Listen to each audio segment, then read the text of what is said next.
Yesterday I spoke about holiness towards the end of my message, and I got a good question in, which was basically this. So what does it mean to be holy? I mean, we encourage folks that this is what God expects. Peter talked about it. God told the Israelites that in Leviticus 19:2. But yet, what does holiness look like today? If you recall in Peter's words, chapter 1, verses 15 and 16, he says we should be holy in all manner of conduct. And so this question was spot on. What does it look like? What does it mean to be holy? As I thought about it overnight, I just thought I'd maybe make this video and share with you guys that holiness is the idea of being distinct, different, set apart. And in the Bible, it means distinct, set apart, different from what we used to be. So when God asks us to be holy, set apart, consecrated to Him, devoted to Him, and then Peter says, in all manner of conduct, I think the clear implication is this.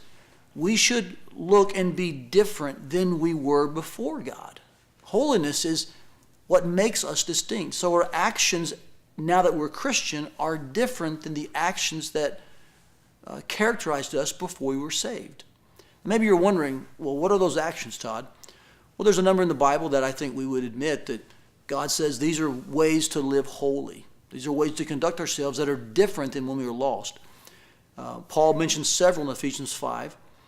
But I just want to bring one to you that I think would be worth your time probing and worth all of our time, especially in our current culture. You know, there are 8 what I would call vice lists in the New Testament. In those lists, over half of them begin with sexual sins.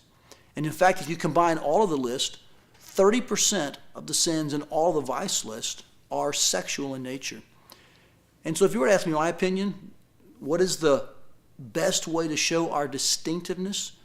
What is the primary way we show that we are not like we used to be, but that we are set apart to God now, not to the world? I think when the culture sees that we are different, that we're holy in our sexual beliefs and behavior, it makes the largest statement. It speaks the loudest about who we belong to.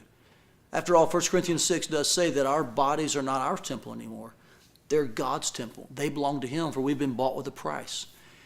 And so today, I just want to remind you that holiness looks like someone who's willing to obey God, not follow the culture, and to conduct themselves in a way that shows they're clearly distinct from the old way of living.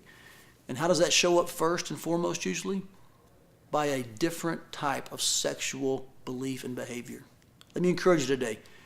Don't run with the culture. Obey God and be holy unto the Lord.